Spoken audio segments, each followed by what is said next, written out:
എന്തുകൊണ്ടാണ് കേരളത്തിലെ സർക്കാരിന് ഞങ്ങൾ PM ശ്രീ നടപ്പാക്കില്ല എന്ന് ഉറച്ചു പറയാൻ കഴിയാത്തത്? നിലപാടല്ലേ ഏറ്റവും പരമപ്രധാനമായ കാര്യം. നോക്കൂ, കഴിഞ്ഞ 5 സംസ്ഥാനങ്ങളിലെ തെരഞ്ഞെടുപ്പിൽ 2ഇടത്താണ് BJP ഇതര സർക്കാരുകൾ വന്നത്. ഒന്ന് കേരളം, മറ്റൊന്ന് തമിഴ്നാട്. 2 സർക്കാരുകളും സർക്കാരിന്റെ നയം പ്രഖ്യാപിച്ചു. 2 നയപ്രഖ്യാപനവും നടത്തിയത് ഒരാളാണ് എന്ന സവിശേഷതയുണ്ട്.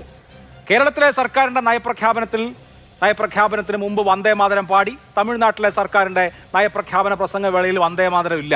കേരളത്തിലെ സർക്കാരിന്റെ നയപ്രഖ്യാപനത്തിൽ കേന്ദ്രത്തെക്കുറിച്ച് ഒരു വരി വിമർശനമില്ല. തമിഴ്നാട്ടിലെ സർക്കാരിന്റെ നയപ്രഖ്യാപനത്തിൽ കേന്ദ്രത്തെക്കുറിച്ച് വിമർശനമുണ്ട്. ചിന്തിക്കുന്നവർക്ക് ദൃഷ്ടാന്തം ഉണ്ടാവുമല്ലോ.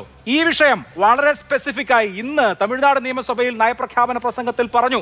നിങ്ങൾ ആക്ഷേപിക്കുന്ന സംഘപരിവാറുകാരനായ ഗവർണർ ആ നയപ്രഖ്യാപനം അവിടെ നടത്തി.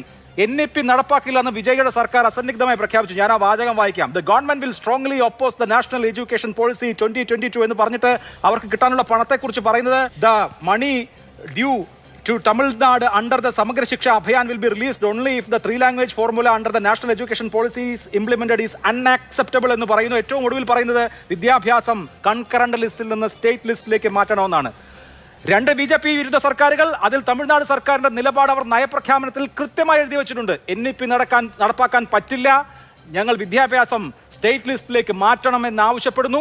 ഈ 3000 കോടിയിലധികം രൂപ ഞങ്ങൾക്ക് കിട്ടാനുള്ളത് തരില്ല എന്ന വാദം അൺആക്സെപ്റ്റബിൾ ആണ്. അവർ ഒരു തരത്തിലുള്ള സമവായത്തിനും ഒരു സമിതിക്കും മുന്നോട്ട് വെക്കുന്നില്ല. ഒരു സമിതി ഉണ്ടാക്കാനും അവർ ശ്രമിക്കുന്നില്ല. ക്രിസ്റ്റൽ ക്ലിയർ ആയ പൊളിറ്റിക്സ് ആണ്. എന്തുകൊണ്ടാണ് കേരളത്തിലെ സർക്കാരിന് ഞങ്ങൾ PM ശ്രീ നടപ്പാക്കില്ല എന്ന് ഉറച്ചു പറയാൻ കഴിയാത്തത്? വിദ്യാഭ്യാസ മന്ത്രിക്കോ മുഖ്യമന്ത്രിക്കോ ഞങ്ങൾ PM ശ്രീ നടപ്പാക്കില്ല, ഫണ്ട് ഞങ്ങൾക്ക് വേണം, അതിന് നിയമപരമായ വഴികൾ സ്വീകരിച്ചു കൊള്ളാം എന്ന് എന്തുകൊണ്ടാണ് സർക്കാരിന് പറയാൻ പറ്റാത്തത്? രാഹുൽ ഗാന്ധി പ്രതിദാനം ചെയ്യുന്ന ഒരു പാർട്ടിയുടെ ഒരു സർക്കാരിന് ഒരു കാരണവശാലും അത്തരത്തിൽ സംഘപരിവാറിന് അനുകൂലമായി ഒരു നിലപാടുമായി മുമ്പോട്ട് പോകാൻ സാധിക്കില്ല.